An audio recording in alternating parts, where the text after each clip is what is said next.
চলো আমরা এখন ক্রমধারা এবং ধারা সম্পর্কে শিখব। তো ক্রমধারা কাকে বলে?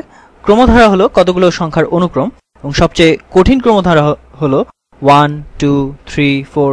আশা করি তোমরা বুঝতে পারছো। তো এবং ধারা কি? ধারা হলো যে কোনো একটি ক্রমধারার পদ বা সংখ্যাসমূহের যোগফল। সুতরাং সমান্তর ধারা হলো একটি সমান্তর ক্রমধারার পদসমূহের সমষ্টি। সুতরাং 1 যোগ 2 যোগ 3 যোগ এবং এভাবে চলতে থাকবে কোনো একটি সংখ্যা n পর্যন্ত, এবং এটাকে বলে সমান্তর ধারা অথবা অ্যারিথমেটিক সিরিজ। তো এটা হচ্ছে অ্যারিথমেটিক সিরিজ। এখন আমরা সামনে যাওয়ার আগে একটি চিহ্ন শিখব, যেটা দিয়ে আসলে এই ধারাকে প্রকাশ করার জন্য আমাদের এই সবগুলি সংখ্যার যোগফল অথবা ডট ডট ডট এত কিছু ব্যবহার করতে হবে না। তো এই চিহ্নটি হলো সিগমা। তাহলে এটা হচ্ছে একটি সিগমা, বড় হাতের সিগমা। এবং এখন আমরা কিভাবে এই সিগমা ব্যবহার করব? তো ধরা যাক আমরা এই সমান্তর ধারাকে প্রকাশ করতে চাই। তো এখানে কে হচ্ছে একটি চলক এবং আমরা কে সমান 1 থেকে কে সমান এই বড় হাতের n পর্যন্ত যেতে পারি। এর মানে হলো প্রথমে আমরা কে সমান 1 ধরতে পারি এবং যোগ তারপর কে এর মান 2 যোগ কে এর মান 3 এবং এভাবে করে যোগ n বিয়োগ 1 যোগ n পর্যন্ত যাব। তো এই সিগমা চিহ্নটি আসলে এই পুরো সমান্তর ধারাকে বোঝায়। তাহলে চলো এখন সামনে যাওয়ার আগে এই সমান্তর ধারা নিয়ে কিছু আলোচনা করা যাক। তো সমান্তর ধারা এবং গুণোত্তর ধারা নিয়ে আমরা মূলত আলোচনা করব, কেননা এ দুটি তোমরা বেশি দেখবে এবং ক্যালকুলাসে তোমরা পাওয়ার ধারা এবং টেইলর ধারা সম্পর্কে জানবে। তো টেইলর ধারা হচ্ছে পাওয়ার ধারারই একটি রূপ। তবে এসব করার আগে চলো এখন আমরা সমান্তর ধারা নিয়ে কিছু আলোচনা করি। তাহলে এখন আমরা এই যোগফলকে ধরি যে s, এবং এটা সমান সমান সিগমা কে এর মান 1 থেকে এই বড় হাতের n পর্যন্ত কে এর জন্য। তো এটা সমান সমান আসলে 1 যোগ 2 যোগ 3 এবং যোগ এই ডট ডট ডট n বিয়োগ 1 যোগ n পর্যন্ত।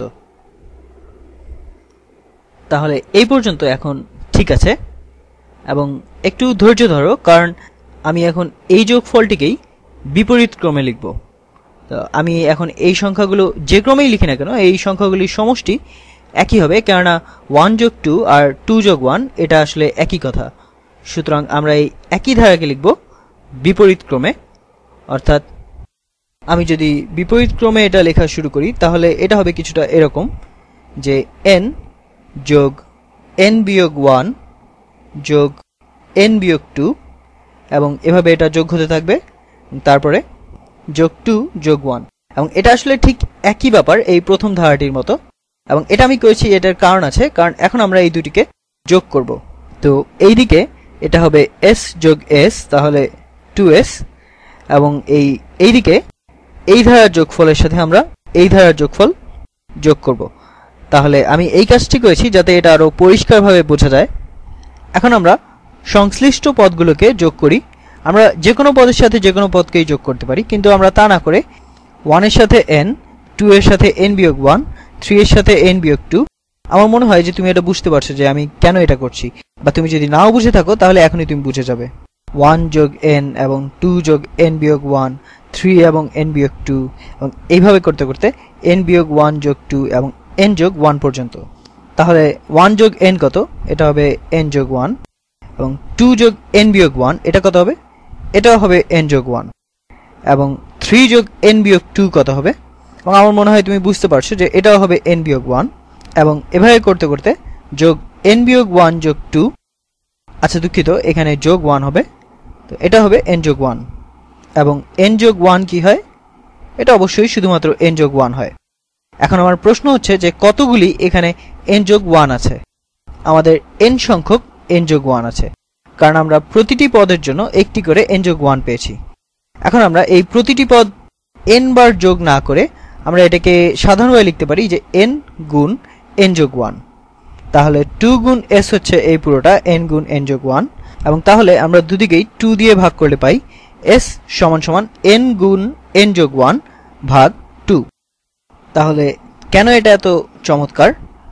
কারণ আমরা এটা দিয়ে এই সিগমার পুরো ধারাটির যোগফল আমরা খুব সহজেই বের করতে পারি। তো এটি হলো খুব সুন্দর একটি সূত্র। এটা আরো যে কারণে চমৎকার সেটা হলো যে এটা দিয়ে তুমি কিছু কৌশল দেখিয়ে মানুষকে চমৎকৃত করতে পারো। তো যেমন ধরো তুমি কাউকে গিয়ে বললে যে তুমি 1 থেকে, আচ্ছা আমি কি করছি, 1 থেকে 100 পর্যন্ত এই সংখ্যাগুলোর যোগফল নির্ণয় করতে পারবে। তো তারা হয়তো বলবে যে এটা করতে তো কিছু সময় লাগবে, কারণ 1 যোগ 2 যোগ 3।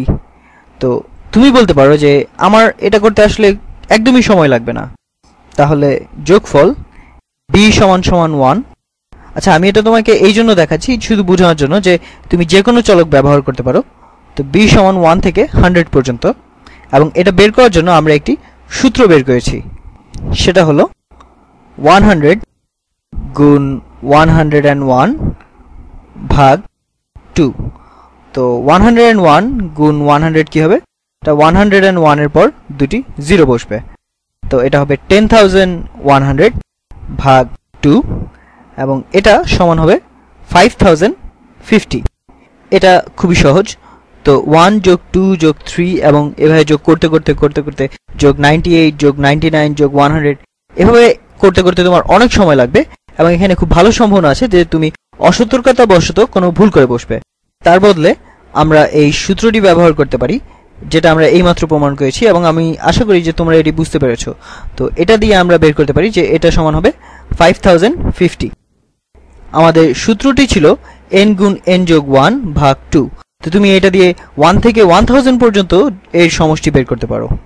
তাহলে সূত্র অনুসারে আমরা লিখতে পারি যে 1000 গুণ 1001 ভাগ 2। তো এটা সমান হবে 1001 এর পরে আরো 3টা 0, তো এটা সমান হচ্ছে 1,000,000। তো এটা ভাগ 2। তাহলে এখন এটার ভাগ 2 করলে কি হবে? এটা আছে 1 মিলিয়ন, তো 1 মিলিয়নকে 2 দিয়ে ভাগ করলে হবে 500,000, এবং 1000কে যদি 2 দিয়ে ভাগ করি তাহলে এটা হবে 500।